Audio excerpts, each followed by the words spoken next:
Hey there, if you just clicked the story, you're on the right place. Here you get the long-lost, forgotten American folklores, and if you do like the stories, just hit the subscribe button and also do like the video. Now get to the story, the Phantom Drummer of Tedworth. The first time I heard the drum, I thought someone was walking around outside my house. It was just after midnight. One slow beat, then another, then three more. Boom, boom, boom.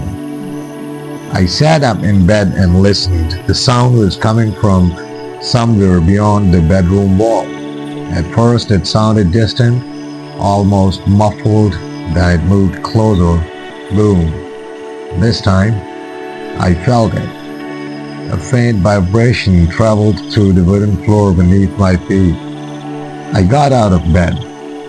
The house was completely dark. I reached for my flashlight and walked into the hallway. Nothing. The old house was silent except for the ticking clock downstairs. Then the drum began again. Boom, boom. It came from the kitchen. I walked downstairs. The sound stopped. I stood at the bottom step, listening. Nothing. I entered the kitchen. The windows were closed.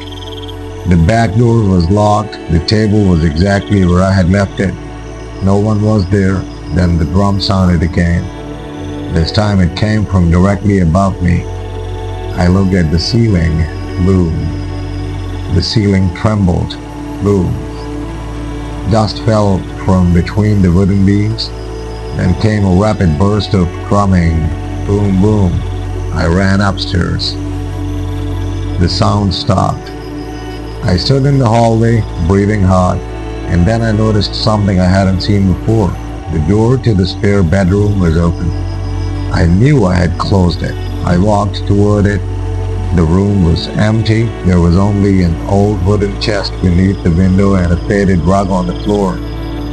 I swept my flashlight across the walls. Nothing. Then the drum sounded from inside the chest. I froze. One beat, then another. The chest shook slightly. I stepped forward. The drumming stopped. I waited. Nothing. I moved closer. The chest was old enough that the wood had darkened almost black. There was no lock. I reached for the lid. Before my fingers touched it, the drum began again.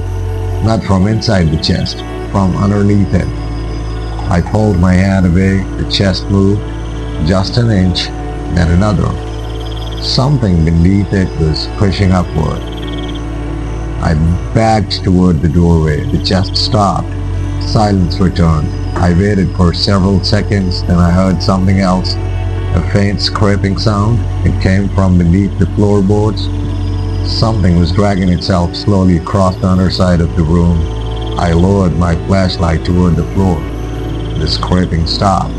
Then came one single drum beat. The sound wasn't coming from the chest anymore. It was coming from directly beneath my feet. I jumped backward. The floorboards shook. Another beat, then another. The rhythm became faster. I ran from the room. I reached the staircase. Behind me, the drumming followed. Not from the bedroom, from the hallway. It moved with me. Every step I took was answered by another beat. I reached the bottom. The drumming stopped. I turned. The staircase was empty. Then the front door rattled. Once, twice, 3 times. I walked toward it.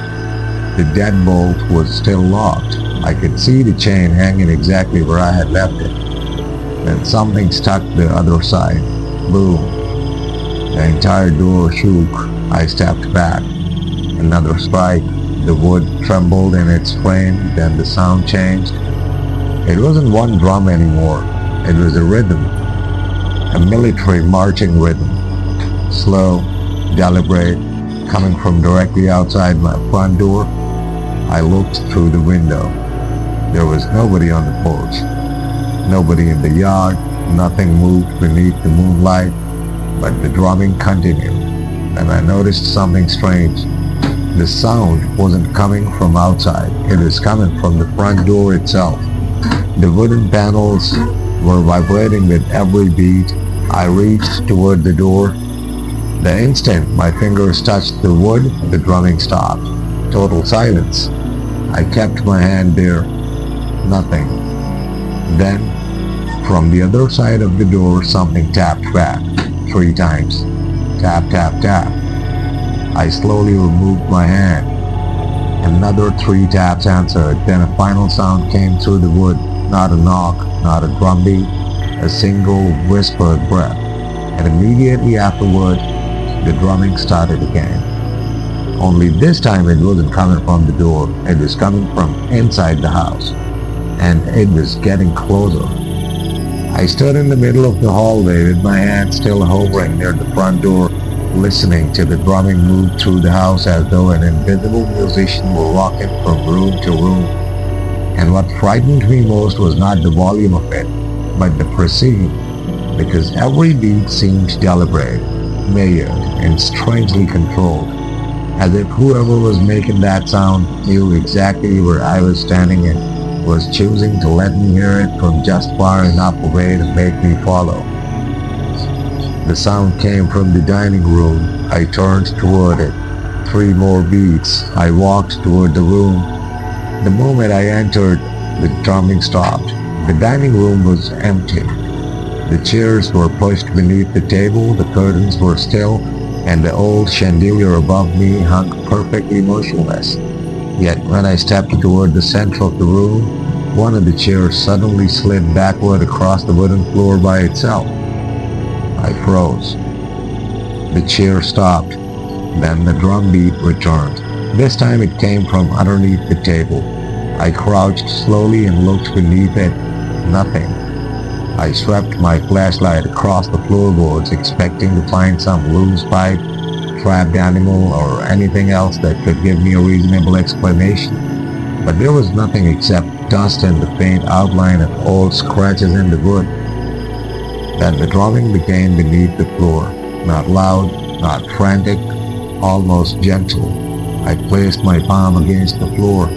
The wood vibrated beneath my hand. I pulled away. The drumming stopped. I waited. Nothing. I touched the floor again. Boom. I nearly fell backward. The sound had answered my touch. I pressed my palm down once more. Boom. I lifted it. Silence. Then I pressed twice. Boom, boom. The house answered twice. I stared at the floor. For several seconds I couldn't move because the implication was worse than the sound itself. Whatever was beneath that floor wasn't simply making noise. It was responding to me. I stood up and backed toward the doorway. The drumming continued. I walked left. It followed. I walked right. It followed. I stepped backward. The rhythm changed. I stopped. The rhythm stopped. It was listening. I went upstairs and grabbed the old recorder I had brought with me, thinking that if I could capture the sound, I could at least prove that I hadn't imagined it. But the moment I switched it on, the house became completely silent. I walked through every room. Nothing. No footsteps, no creaking, no drum. I started recording anyway. For almost a minute, all I captured was silence. Then, just as I was about to stop the recording, a single beat came through the headphones. Boom. I looked up. Another. Then 3 rapid beats. I removed the headphones. The house was silent. I played the recording again. The drumming was there. Clear, deep, real. But there was something else underneath it. A faint sound that I hadn't noticed the first time. Breathing. Slow breathing. I turned the volume higher. The breathing became clearer. Then I heard footsteps. Not on the recording. Behind me. I turned around. The hallway was empty. The footsteps continued. One floorboard creaked, then another, then another. They were coming down the hallway toward me. I stood completely still. The final floorboard creaked directly in front of me. Nothing was there. I raised the recorder. The microphone picked up a sound, a drum beat. But this time the sound wasn't coming from their house. It was coming through the recorder. I lowered it. Silence. I raised it again. Boom. I lowered it. Nothing. I stared at the device, then I noticed the recording timer. It was still running, but the numbers weren't increasing. They were going backward. 47, 46, 45, 44. I pressed stop. The button didn't respond. The timer continued backward. 30, 29, 28. Then the recorder suddenly began playing something by itself. I heard my own footsteps, the exact footsteps I had taken earlier that night. Then I heard myself walking downstairs, then the kitchen, then the spare bedrooms, then the chest. It was recording events that had already happened. I kept listening. The recording continued beyond the moment I had stopped. I heard myself walking back downstairs. I heard myself standing at the front door, and I heard something I hadn't heard in person. The second set of footsteps was following me. Slow, bare feet against the wooden floor. The footsteps stopped directly behind the recording version of me. Then the drum began.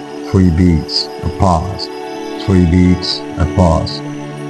The recording ended. I stood there staring at the recorder, and then, from somewhere behind me, the exact same rhythm began playing in the hallway. Boom, boom. I didn't turn around. I already knew what was behind me, not because I could see it, because I could hear it breathing. I ran downstairs. The front door was still locked. I grabbed the deadbolt and pulled. It won't move. I tried again. Nothing. The drumming came closer. Boom. 1 step. Boom. Another. I pulled harder on the lock. Still nothing. Then the drumming stopped. The house became completely silent. I looked toward the hallway. Nothing. I looked toward the staircase. Nothing. Then I heard a drum beat from behind me. I slowly turned. The sound had come from the front door.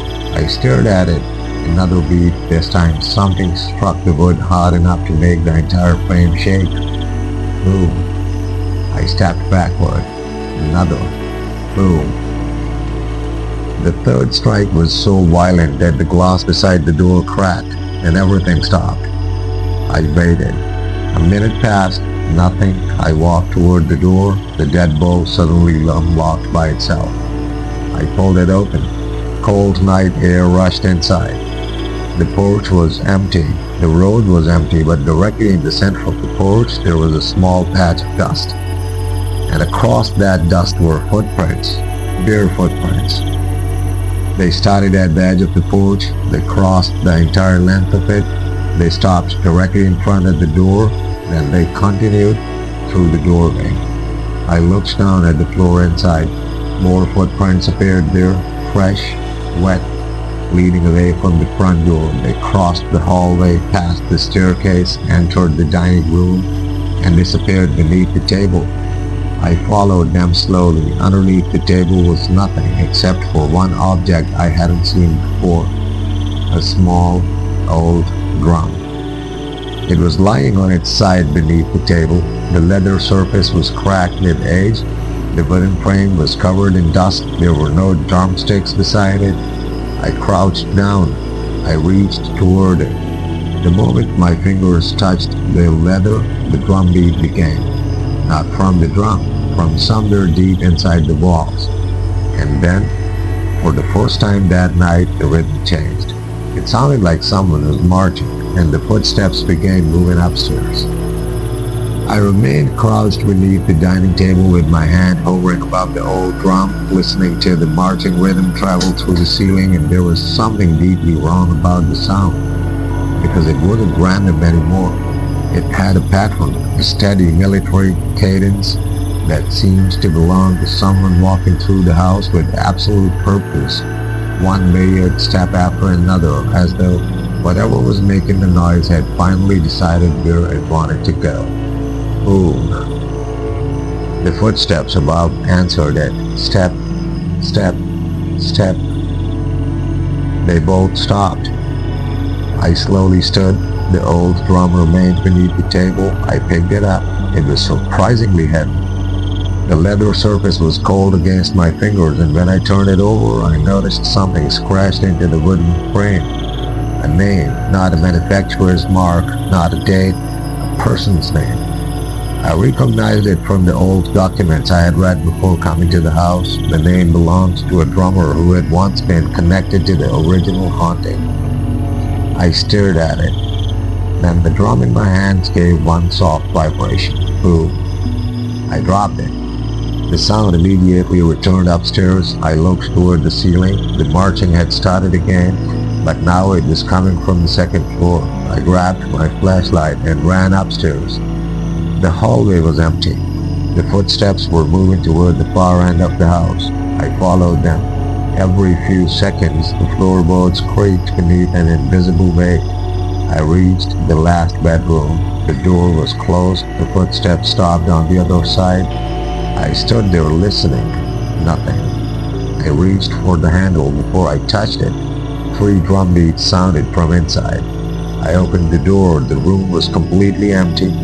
There was an old bed, a wardrobe, a writing desk, a fireplace filled with cold ashes, nothing else. I swept my flashlight across every corner. No person, no drum, no mechanism.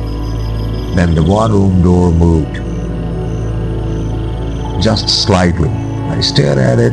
The door opened another inch. I stepped closer. The drumming began again. Not inside the wardrobe, behind me. I turned. Nothing. The rhythm stopped. I looked back at the wardrobe. It was open now. Inside were several old coats and a military-style jacket hanging from a wooden peg. I moved the clothes aside. Behind them was a narrow section of wall. There was no hidden room, no passage, just wood. And I noticed the wall was vibrating, very slightly. I placed my hand against it. Boom. The vibration traveled into my palm. I pulled away. Another beat. Boom. The wall answered itself. I stepped backward. Then the plaster cracked. A thin line appeared across the wall. It widened slowly. Dust fell to the floor. Something was moving behind it. Not scratching, not crawling, knocking.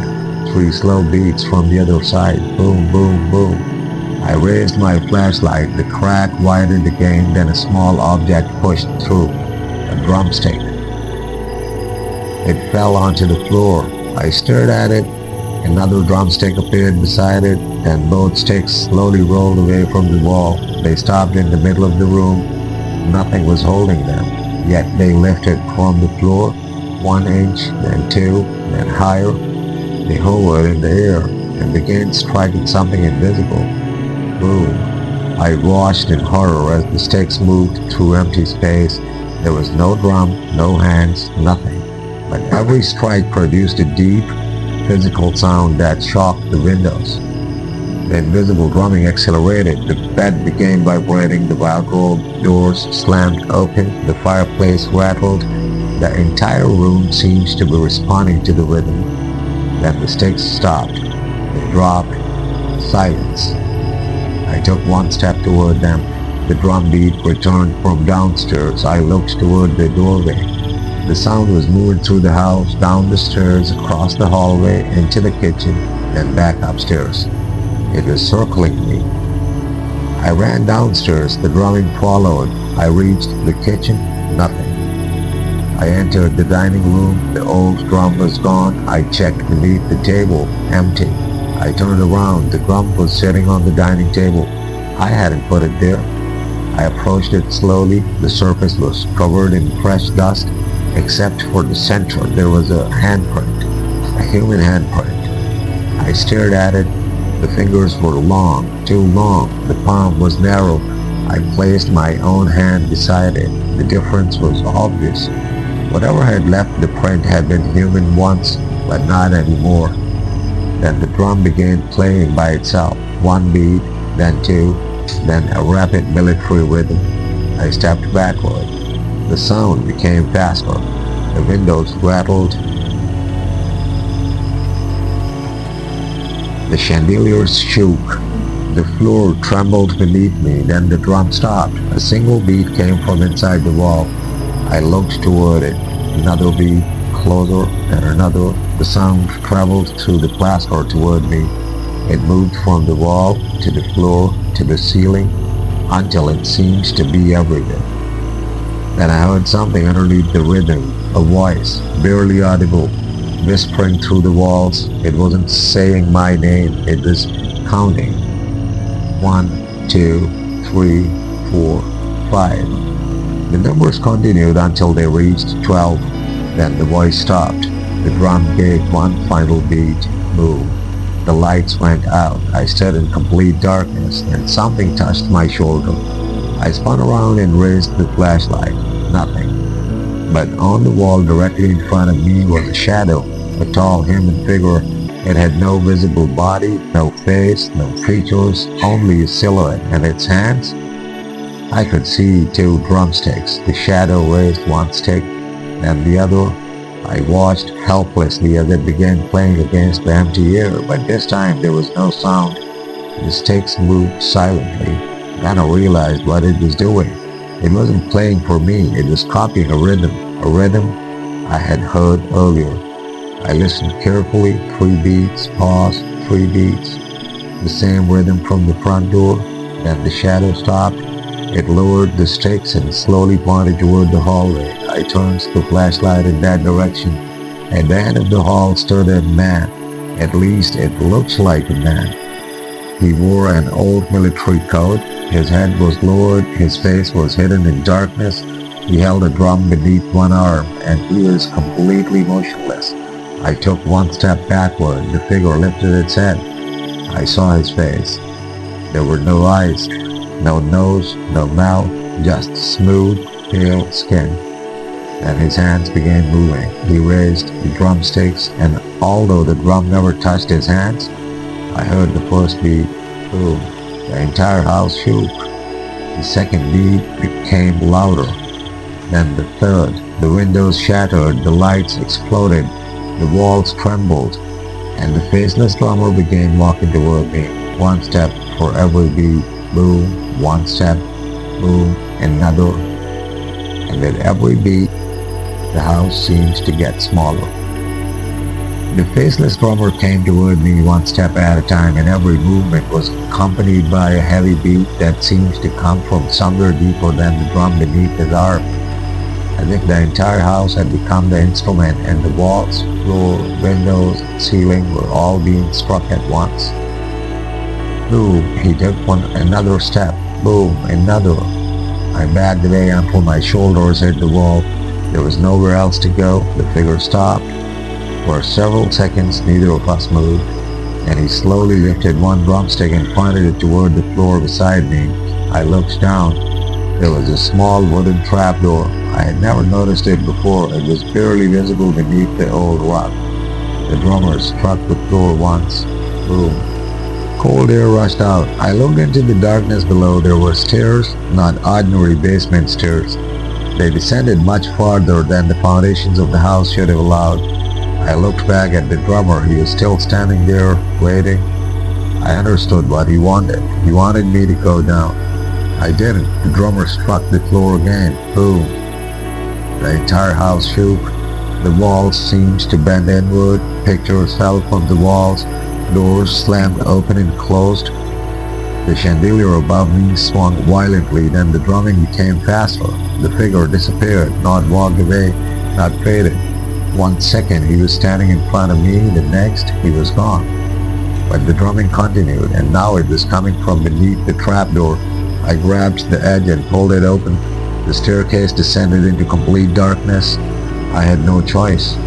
I stepped down. The first few steps were wooden. Then the material changed, stone, then brick, then something smooth and cold beneath my shoes. The deeper I went, the colder the air became. The drumming continued below me, but strangely it sounded farther away. I kept descending, 10 steps, 20, 30. I stopped counting when I realized the staircase should have ended long ago. Then I reached the bottom. A narrow corridor stretched ahead. The walls were covered with old scratches. Some looked like letters, some looked like numbers, others were simply lines carved over and over again until the stone had been worn away. I moved closer to one section. There were dozens of names, different dates, some were centuries old, some were much newer, and beside every name was the same symbol, a small circle crossed by a vertical line. I recognized it. It was carved into the drum upstairs. I continued forward, the drumming grew louder.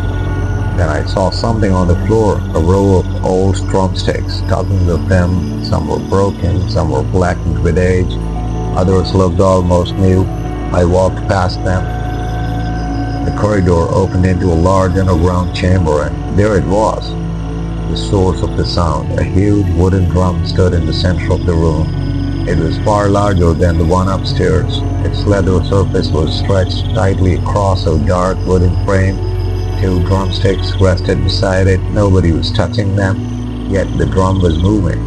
The leather surface rose and fell with every beat. Boom. The chamber shook. Boom. Dust fell from the ceiling. I stood several feet away staring at it, and I noticed something written across the drum, a sentence carved deeply into the wood. I stepped closer. It said, "It does not play for the dead." I read it again, and I noticed another line underneath it.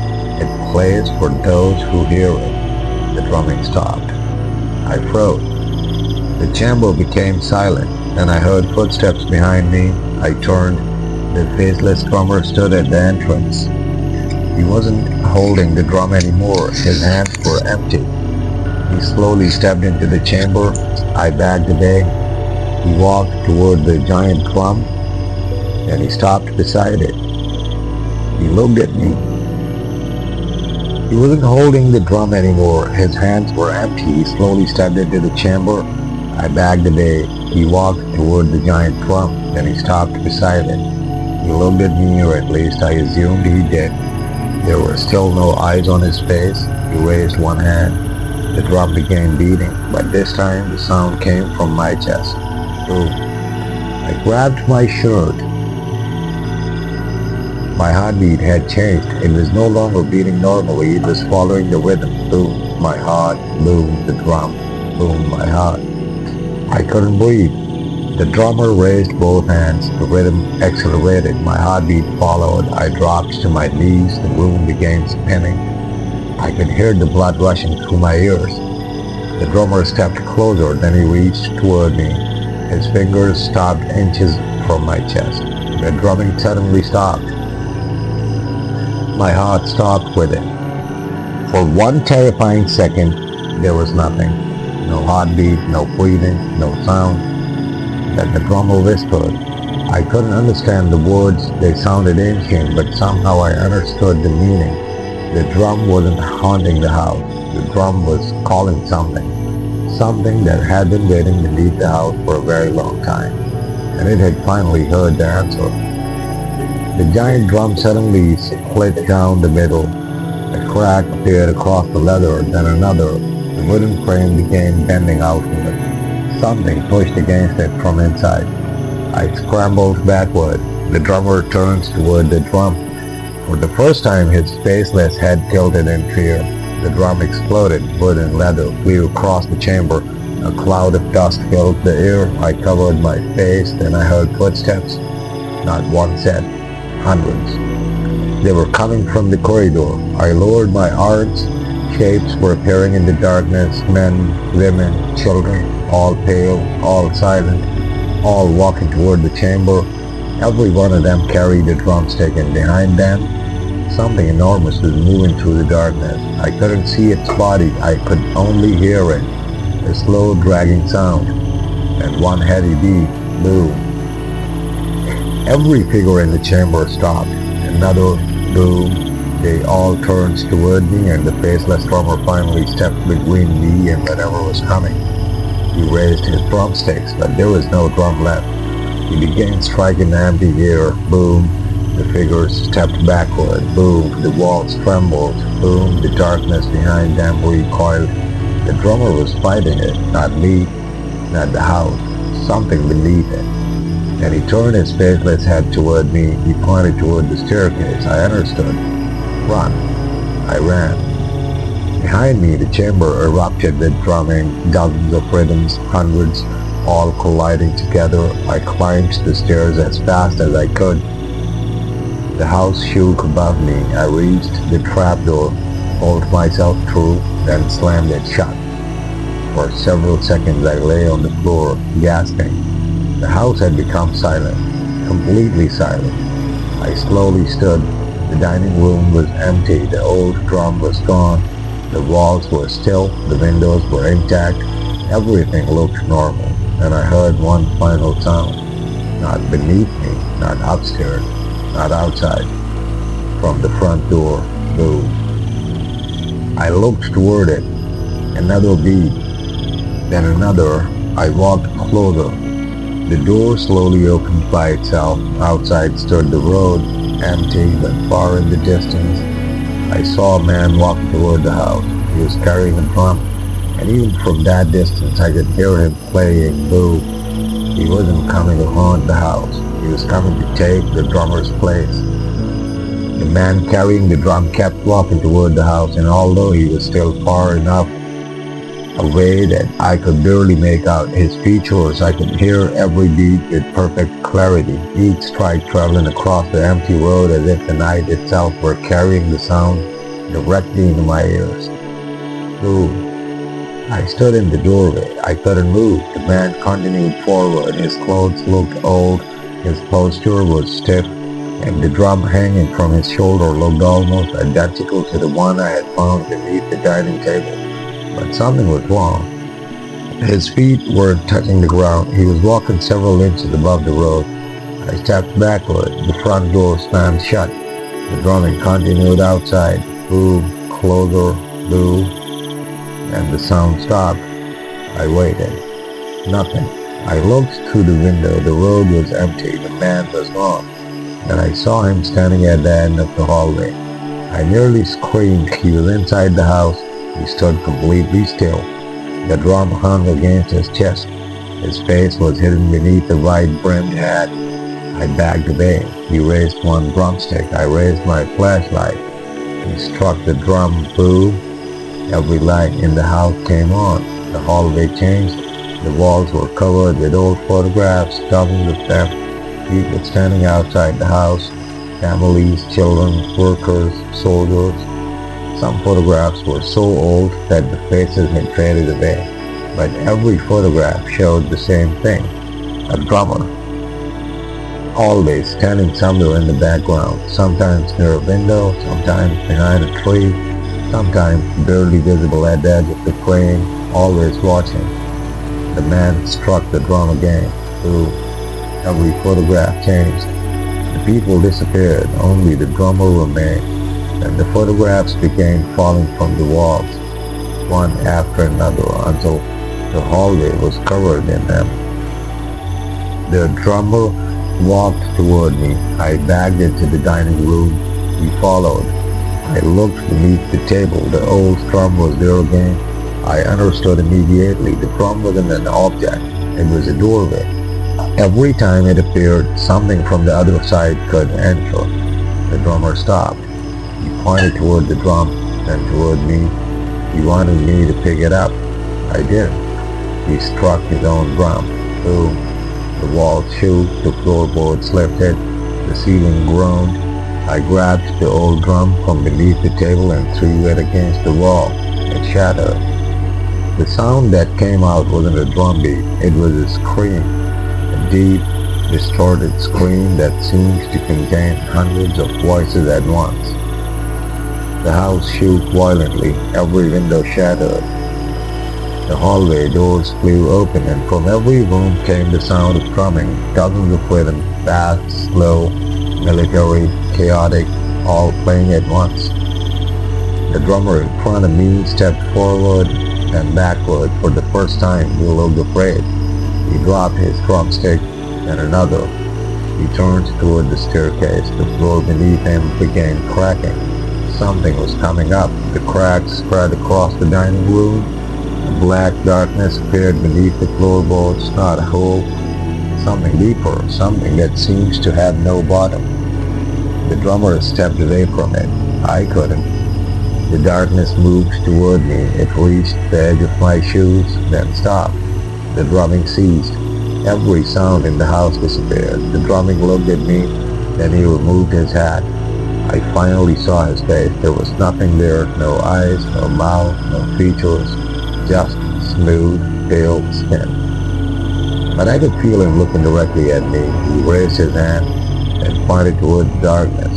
I understood whatever was beneath the house wanted me. The drummer had been keeping it away. The phantom wasn't the haunting, it was the guard. Every beat had been a warning. Every rhythm had been a barrier. Every night of drumming had been the only thing preventing whatever lurked beneath the house from coming upstairs. And I had broken the drum. The darkness began rising. The drummer stepped toward it. He raised both hands. Then he began beating against his own chest. There was no drum, yet the sound was enormous. Boom, the house shook. The darkness recoiled, the windows trembled, the drummer continued. His body began fading with every beat. He was disappearing, giving himself to the rhythm. I understood what he was doing. He was buying me time. I ran. I reached the front door. It won't open. I pulled the handle. Nothing. Behind me, the drumming became deafening. The drummer was fading faster. I slammed my shoulder into the door. Nothing. Again, nothing. Then I remembered the rhythm. 3 beats. Pause. 3 beats. The same rhythm that had followed me from the beginning. I placed my hand against the door and I knocked. 3 times. Tap, tap, tap. The house answered. 3 beats. Boom, boom, boom. I knocked again. 3 times. The answer came louder. I knocked the 3rd time. The door flew open. Cold air rushed inside. I ran. I didn't look back. I crossed the porch. I crossed the yard. I reached the road. Then I heard the final beat. Boom. I turned. The house stood completely still. No lights, no movement, no sound. The drummer was gone. The darkness beneath the house was gone. Everything was quiet. I thought it was over. Then I noticed something on the ground beside my feet. A single drumstick. Old, cracked, covered in dust. I picked it up. There was a name carved into the wood. My name. I dropped it immediately. Then I heard something behind me, a faint rhythm, not from the house, from the forest. Boom. I started walking. The rhythm followed.